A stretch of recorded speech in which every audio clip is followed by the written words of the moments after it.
काफिले का सरदार था, जो सरबराह था, उसको किसी बिच्छू ने काट लिया, डस लिया उसको। अपने हाशिए को बुलाया, उसने कहा किसी आदमी को तलाश करो जो मेरा इलाज करे, दम करे। एक शख्स गया, उनको जाके बुला लाया।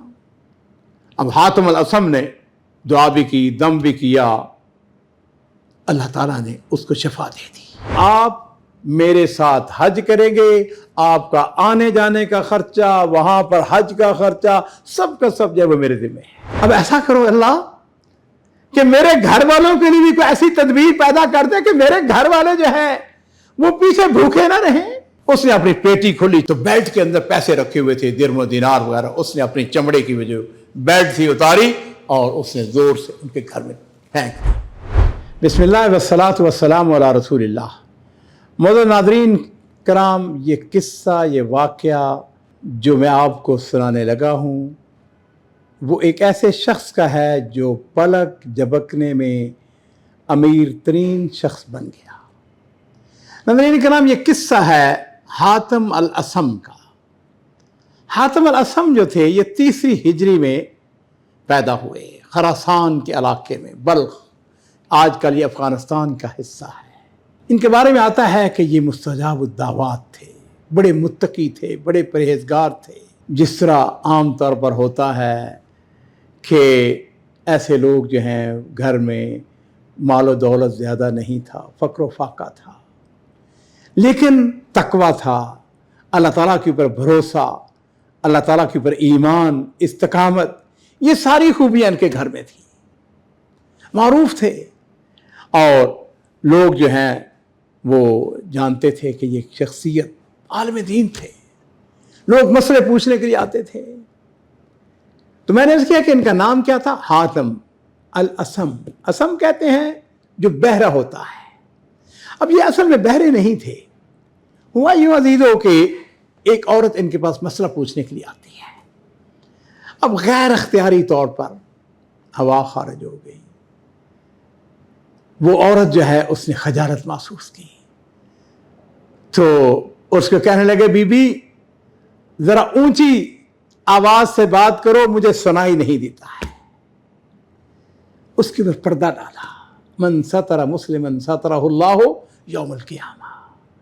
जिसने किसी मुसलमान की पर्दादारी की, अल्लाह ताला क़यामत वाले दिन उसके ऊपर पर्दा डालेंगे। लोगों ने उनको असम कहना शुरू कर दिया, हातिम अल असम। अजीज़, हुआ यूं कि हज का मौसम आया। अब जरा तख़य्युल कीजिए, अफ़गानिस्तान का वो इलाका जो ईरान से मिलता है, वहाँ के इलाके से पैदल उस ज़माने में सफ़र होते थे, या ऊँटों के ऊपर होता था, घोड़ों के ऊपर होता था, सवारी। बहरहाल हज का वक्त आया तो हज का शौक़, बैतुल्लाह के साथ मोहब्बत, घर के कोने में बैठ कर रो रहे हैं। उनकी छोटी सी बेटी थी, उम्र की छोटी लेकिन ईमान तकवे वाली। बाप से पूछती, अब्बा जान आप रो क्यों रहे? वालिद ने कहा, बेटी मैं हज पे जाना चाहता हूं। तो बेटी ने कहा कि अब्बा जान फिर इसमें माने क्या है, रुकावट क्या, क्यों नहीं जाते आप हज करें?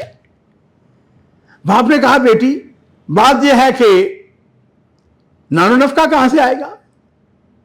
कहने लगे, अब्बा जान नानो नफका के मालिक आप हैं, आपके जिम्मे है। बाप ने कहा, बेटी मैं अगर हज पे चला गया, आपका पीछे कौन होगा? उसने कहा, अल्लाह वारस होगा। अब्बा जान आप हज की तैयारी करें। बाप ने कहा, अच्छा फिर ऐसा है, जो जाके अपनी माँ से बात करो। अपनी वालदा के पास आ गई, अपने भाइयों के पास आ गई। आके कहने लगे, अम्मा जान मुझको ये बताएं कि राज़िक कौन है? उसने कहा, राज़िक अल्लाह है। उसने कहा, मेरा बाप राज़िक है? उसने कहा, नहीं।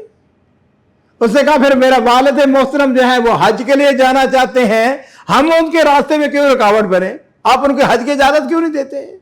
लो जी, उस छोटी सी बच्ची ने घर वालों को कायल कर लिया। अब वालिद मोहतरम जो है वो हज के लिए जब जाने लगे, उस जमाने में जिस तरह आज भी है, हज के काफिले जाते हैं बाकायदा, हज का काफिला रवाना होने वाला था। अब इनके पास तो कोई पैसा नहीं है, तो जिस वक़्त वो काफिले में जाने लगे, काफिला जाने लगा, काफिले वालों से बात की, मुझे भी साथ लो। उनका पैसे दो। उनका मेरे पास तो कोई दिरहम दिनार नहीं है। काफिले वालों ने कहा, उन्होंने कहा कि फिर आप हमारे साथ शामिल नहीं हो सकते। आप इनके नाज़रीन किराम, आपके यकीनन इल्म में होना चाहिए कि आज भी जिस तरह बने हुए हैं ना, सड़कें बनी हुई हैं, उस ज़माने में रास्ते बने हुए थे। पक्की सड़कें तो नहीं थी, لیکن راستے بنے ہوئے تھے, باقاعدہ مقرر ہوتا تھا, پہلے سے معلوم ہوتا تھا کہ فلاں جگہ قافلے نے جا کے رکنا ہے, وہاں پر ان کو رات گزارنے کا موقع ملتا تھا, پانی ملتا تھا, جانوروں کے لیے چارہ ملتا تھا, ان کی سیکورٹی, یہ بڑا نظام اس زمانے میں بڑا زبردست نظام ہوتا تھا. لیکن قافلے کے اور اس کے ساتھ قافلے کی حفاظت کے لیے آدمی مقرر ہوتے تھے. اگر کوئی چور ڈاکو کوئی ایسا ان کے اوپر حملہ کرتا ان کا دفاع کیا جاتا. تو حاتم الاسم کہنے لگے بھائی میرے پاس تو پیسہ. انہوں نے کہا نہیں جی آپ ہمارے ساتھ نہیں جا سکتے. انہوں نے کہا اچھا میں ایسا کرتا ہوں آپ کے پیچھے پیچھے چلتا ہوں. تو جی ناظرین کرام, قافلہ جو ہے وہ بیت اللہ شریف کی طرف روانہ ہو گیا. اب یہ پیچھے پیچھے چل رہے ہیں, قافلے کے پیچھے پیچھے. تھوڑا سا آگے چلے, کچھ منزلیں, ایک منزل دو منزل طے کی, تو جو اس قافلے کا سردار تھا, جو سربراہ تھا, اس کو کسی بچھو نے کاٹ لیا, ڈس لیا اس کو. اب بچھو نے ڈسا, اور آپ سب کے علم میں ہے, اللہ نہ کرے اللہ نہ کرے, اگر بچھو کسی کو ڈس لے تو بڑی سخت تکلیف ہوتی ہے, آدمی موت کے بالکل دہانے میں پہنچ جاتا ہے. وہ جو مالک تھا اس نے اپنے حاشیے کو بلایا, اس نے کہا کسی آدمی کو تلاش کرو جو میرا علاج کرے, دم کرے. اب ان کو یاد آ گیا, انہوں نے کہا کہ ہاں ہمارے پیچھے پیچھے آسم الاسم آ رہا ہے, مستجاب الدعوات ہے, نیک آدمی ہے, اس کو بلاتے ہیں, اسے دعا کرواتے ہیں, اسے دم. لو جی ایک شخص گیا, ان کو جا کے بلا لایا. اب حاتم الاسم نے دعا بھی کی, دم بھی کیا, اللہ تعالیٰ نے اس کو شفا دے دی. اس نے کہا آپ کون ہیں؟ پتہ چلا معروف آدمی تھے. اس نے کہا اللہ تعالیٰ کے فضل و کرم کے بعد آپ کی کوشش سے, جد و جہد سے اللہ تعالیٰ نے مجھ کو شفا دی ہے. اب یہ ہے کہ آپ میرے ساتھ حج کریں گے, آپ کا آنے جانے کا خرچہ, وہاں پر حج کا خرچہ, سب کا سب جو ہے وہ میرے ذمہ ہے. اب حاتم الاسم جو ہیں انہوں نے اللہ تعالیٰ سے ایک دعا کی, اور وہ دعا یہ کی, کہنے لگے اے اللہ تو نے میرے سفر کی تدبیر جو ہے وہ کر دی ہے. اب ایسا کرو اللہ کہ میرے گھر والوں کے لیے بھی کوئی ایسی تدبیر پیدا کر دے کہ میرے گھر والے جو ہیں وہ پیچھے بھوکے نہ رہیں. اور ناظرین کرام, یہ تو حاتم الاسم کی بات ہے. اب ہم پیچھے چلتے ہیں ان کے گھر والوں کی طرف. صرف 3 دن کا وہ نان و نفقہ چھوڑ کے گئے تھے. نان و نفقہ ختم ہو گیا. اب جو گھر والے تھے انہوں نے اس بچی کو کوسنا شروع کر دیا. کہنے لگا تو نے بھیجا تھا, اب بھوک برداشت کر, فقر برداشت کر, گھر میں کچھ نہیں ہے, فاقے برداشت کرو. اور وہ بچی کی حالت دیکھ کے بچی مسکرا رہی ہے. ماں نے پوچھا مسکرا کیوں رہی ہو؟ اس نے کہا اماں یہ بتاؤ کہ رازق کون ہے؟ تو نے کہا رازق تو اللہ ہے. اس نے کہا پھر اللہ تعالیٰ جو ہے کوئی ایسی تدبیر پیدا کر دے گا, اللہ رازق ہے. لو جی تھوڑا سا وقت گزرا, کچھ چند گھنٹے گزرے ہوں گے, کوئی 1 آدھ دن گزرا ہوگا. اس علاقے کا جو گورنر تھا یا بادشاہ تھا وہ وہاں سے گزر رہا تھا. وہ شکار کے لیے گیا ہوا تھا, پانی ان کا ختم ہو گیا. جب ان کی گلی سے ان کے گھر کے سامنے سے گزرا, پیاس اس کو شدت کی لگی ہوئی تھی. اس نے کہا رک جاؤ قافلے والوں, مجھے پیاس لگی ہوئی ہے, کسی گھر سے پانی لاؤ. لو جی حاشیہ نے دروازہ کھٹکھٹایا, اور ناظرین کرام کس کا دروازہ کھٹکھٹایا؟ حاتم الاسم کا دروازہ ناک کیا جاتا ہے. گھر والوں نے دروازہ کھولا. حاشیہ نے کہا کہ ہمارے بادشاہ سلامت جو ہیں ان کو شدت کی پیاس لگی ہوئی ہے, پانی ہمیں چاہیے. گھر والوں نے, وہ خاتون خانہ سمجھدار عورت تھی, اس نے کیا کیا, اس نے برتن لیا, اس کو سوپ اچھی طریقے سے صاف کیا, اور اس کے اندر ٹھنڈا پانی ڈال کر بادشاہ سلامت کو پیش کیا جاتا ہے. بادشاہ نے پانی پیا, خوش ہو گیا. اس نے کہا یہ کس کا گھر ہے, کہاں سے پانی آیا ہے؟ لوگوں نے بتایا, حاشیہ نے بتایا کہ جناب یہ گھر جو ہے یہ حاتم الاسم کا گھر ہے. اس نے کہا وہی حاتم الاسم جو بڑا مستجاب الدعوات تھا, بڑا نیک آدمی, بلا کے لاؤ, کدھر ہے وہ؟ انہوں نے کہا کہ وہ تو حج پہ گئے ہوئے ہیں.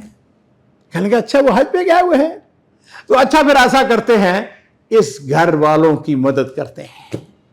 اور پتہ اس نے کیا کیا, اس زمانے میں طریقہ کار سے اپنی پیٹی بناتے تھے, ہاں جی, اس کے اندر وہ کچھ درم و دینار جو ڈالے ہوتے تھے, उसने अपनी पेटी खोली तो बेल्ट के अंदर पैसे रखे हुए थे, दिरहम दिनार वगैरह। उसने अपनी चमड़े की जो बेल्ट थी उतारी और उसने जोर से उनके घर में फेंक दी। और साथ ही उसने ऐलान किया, उसने कहा कि जो शख्स मेरे साथ मोहब्बत करता है उसको चाहिए कि उसके पास जो मुयस्सर है दिरहम दिनार वो हातिम अल असम के घर में फेंके।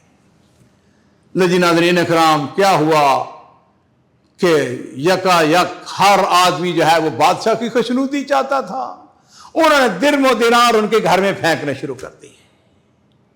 घर वाले खुश हो गए, आनन फानन अल्लाह ताला ने हमको गनी कर दिया है, अमीर बना दिया है। और ये बच्ची जो है इसकी हालत ये कि ये रो रही है। उसकी मां ने कहा, अब तू क्यों रोती है? थोड़ी देर पहले तू मुस्कुरा रही थी, अब रो रही है। अब तो तुम्हें हंसना चाहिए। अल्लाह ताला ने हमें माला माल कर दिया है, पलक झपकने में हमें अल्लाह ताला ने दौलत अता फरमा दी है।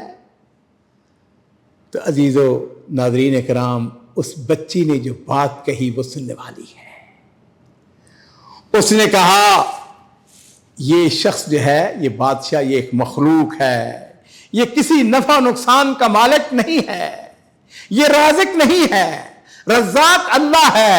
लेकिन इस शख्स ने हमारी तरफ शफ़क़त भरी निगाहों से देखा और इसकी एक रहमत और शफ़क़त की नज़र से हम बैठे बैठाए माला माल हो गए हैं। और उसने कहा, अगर अरहमुर राहिमीन जो असल राज़िक है, अगर वो हमारी तरफ शफ़क़त की निगाह से, मोहब्बत की निगाह से देख ले तो फिर हमारी क्या हालत होगी।